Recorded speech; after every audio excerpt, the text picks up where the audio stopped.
Assalamualaikum warahmatullahi wabarakatuh. Alhamdulillah, hari ini bisa kembali pelajaran kimia pada baru ini. Baik, pada kalian, pada hari ini kita akan masuk di materi bab 4, yaitu berkaitan dengan solid dan sebelum kita masuk ke materi, dasar pada materi hari ini adalah sifat larutan yang akan. Selanjutnya untuk indikator pencapaian, mengelompokkan larutan ke dalam larutan solid dan menjelaskan penyebab kemampuan larutan elektrik, mendeskripsikan bahwa larutan dapat besar dan menuliskan persamaan reaksi.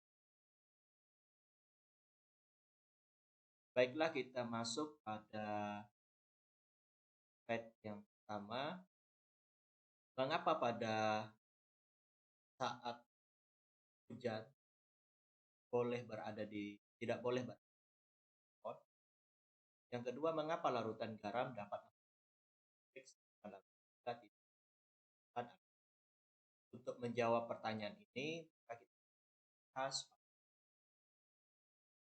berikut. Yang pertama adalah larutan elektrolit dan elektrolit dapat dibedakan. Larutan elektrolit yang dapat menghasilkan listrik, sedangkan larutan elektrolit adalah larutan yang dapat. Nah, di sini ada 3 sampel percobaan, mana yang adalah berupa air, yang berupa larutan HCl atau asam chlorida, dan ini adalah merupakan larutan atau.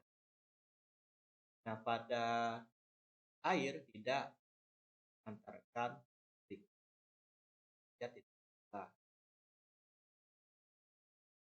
Sedangkan pada larutan HCl bisa kita lihat bisa menghantarkan listrik, ya, dan pada NaOH atau natrium tidak pun itu lampu menyala. Nah, sehingga ini dipastikan bahwa larutan HCl dan NaOH merupakan larutan elektrolit. Selanjutnya kita masuk larutan elektrolit, dibedakan berdasarkan dua bagian, ya. Yang pertama adalah larutan elektrolit yang elektrik, kedua ada larutan non. Selanjutnya di sini kemampuan suatu larutan dapat diambil dengan alat uji elektrolit. Di sini dalam alat uji elektrolit di mana larutan yang kita akan ujikan berdasarkan ke saklar ini nanti ada yang berion positif, ada yang dimana ketika lampu menyala bahwa larutan itu masuk ke dalam larutan elektrolit. Selanjutnya berdasarkan kekuatan daya hantar listrik, larutan dibedakan menjadi kuat, ada larutan. Kalau elektrik kuat, daya hantarnya listriknya juga kuat. Sedangkan larutan lemah, maka daya hantar listriknya juga kuat. Nah, di sini kita lihat larutan elektrolit kuat. Nah, di mana kalau larutan elektrolit kuat, ya, daya hantar listriknya juga kuat. Nah, di sini ion terionisasi, ya, menjadi ion positif dan ion negatif, sehingga larutan yang kita cobakan ini kan dari.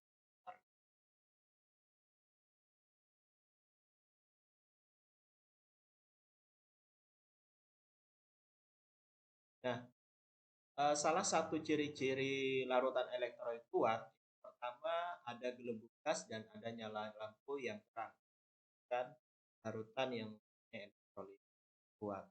Nah, mengapa hal ini bisa terjadi pada larutan kuat? Seluruh molekulnya terurai menjadi ion.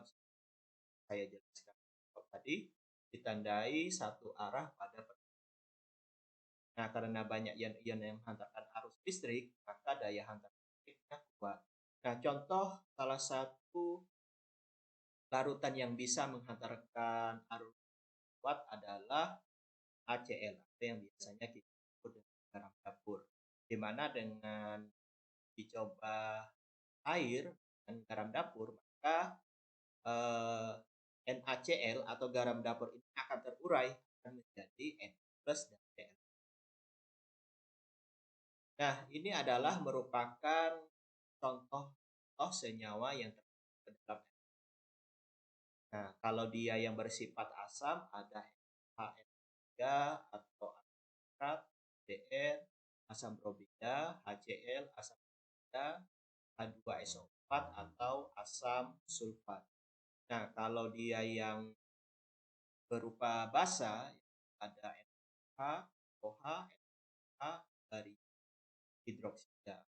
OH ini bisa juga disebut hidroksida, OH disebut kalium hidroksida, H disebut litium hidroksida, sedangkan BaOH 2 kali litium hidroksida.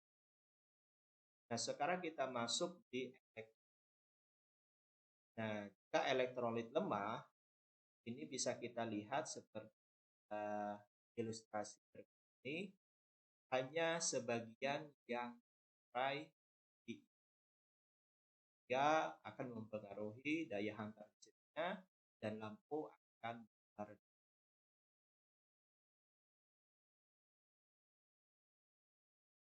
Nah, di sini kita bisa lihat beberapa larutan sedikit. Nah, yang pertama, jika muncul gelombang gas sedikit dalam bentuk daya. Nah, ini disebut juga larutan. Hal ini mengapa bisa terjadi? Karena pada larutan yang ditandai dua arah panah pada pertemuan. Karena sedikit listrik, maka daya hantar. Nah, contohnya adalah seperti asam asetat dan terurai di dalam air menjadi plus dan min. Akan tetapi terurainya tidak semuanya atau hanya. Selanjutnya kita bisa lihat di sini senyawa-senyawa yang termasuk. Ada asam klorat, asam klorida, asam asetat yang biasanya juga kita sebut asam bika, ada HCOOH. Di sini juga di basa ada NH4OH atau amonium hidroksida, AlOH3 atau aluminium hidroksida, ZnOH3 atau biasanya kita sebut dengan zinc hidroksida. Nah, selanjutnya kalau larutan non-elektrolit bisa kita ilustrasikan ini, di mana pada larutan non-elektrolit tidak bisa terurai sempurna, sehingga bukan. Nah, pada larutan elektrolit bisa kita lihat di sini. Larutan tidak terurai menjadi ion-ionnya, sehingga pada lampu atau daya hantar listriknya tidak ada, sehingga tidak akan menyala lampu ketika larutan tersebut tidak terurai. Nah, larutan non-elektrolit adalah bisa kita tandai dengan tidak adanya gelembung gas yang muncul. Lampu juga tidak menyala. Nah, ini yang menandakan bahwa larutan tersebut merupakan larutan non. Nah, pada larutan non-elektrolit, molekul-molekul tidak terion atau tidak terionisasi, sehingga tidak ada ion-ion yang bermuatan yang menghantarkan listrik. Contohnya seperti larutan gula, urea, alkohol, dan air. Dan ini adalah merupakan daya hasil larutan. Bisa kita lihat beberapa larutan. Ini ada kita coba larutan garam dapur, ada asam cuka, dan ada gula.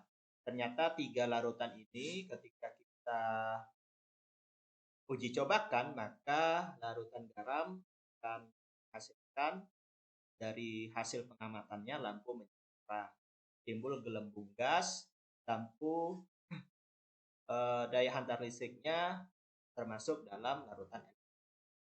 Nah, ketika asam cuka kita coba, nah dari pengamatan maka lampu tak nyala atau tidak gas, akan tetapi lampu tetapi ada timbul gas ya.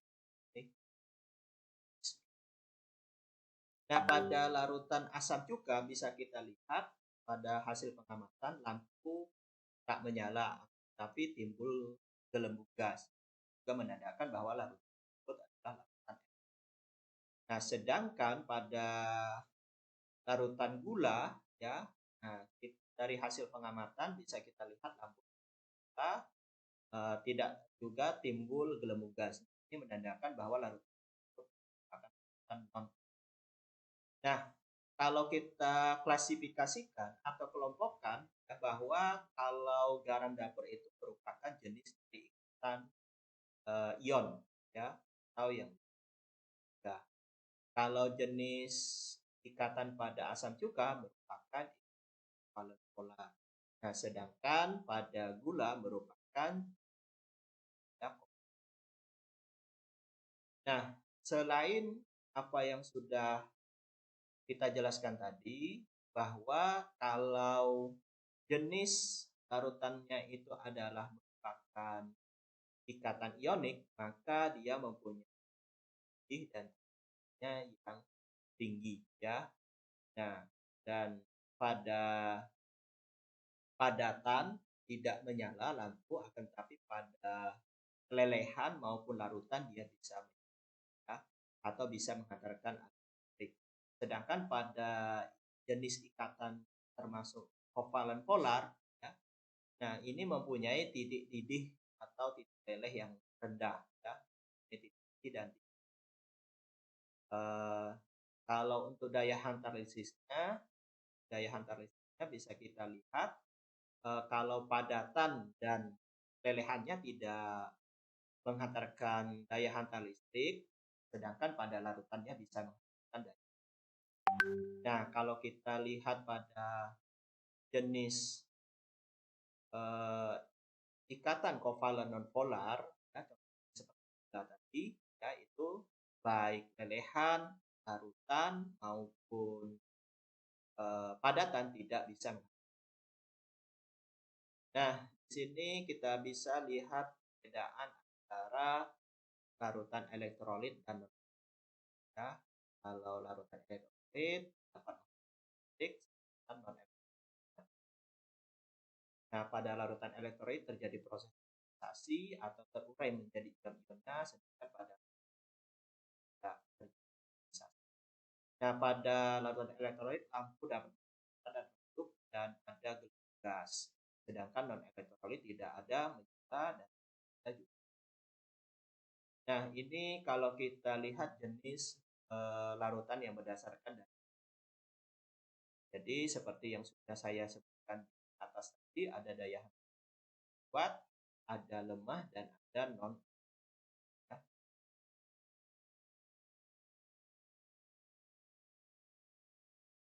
Baik, di sini kita akan membahas daya hantar listrik yang berupa senyawa ion dan berupa senyawa.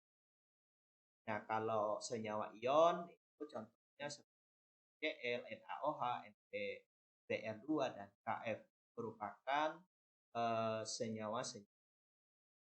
Nah, kalau senyawa kovalen polarnya seperti HCl, HF, H2O, CH3, COH itu merupakan dari senyawa kovalen polar. Nah, baik, sampai di sini dulu penjelasan kita hari ini. Mudah-mudahan bermanfaat. Saya cukupkan. Assalamualaikum warahmatullahi wabarakatuh.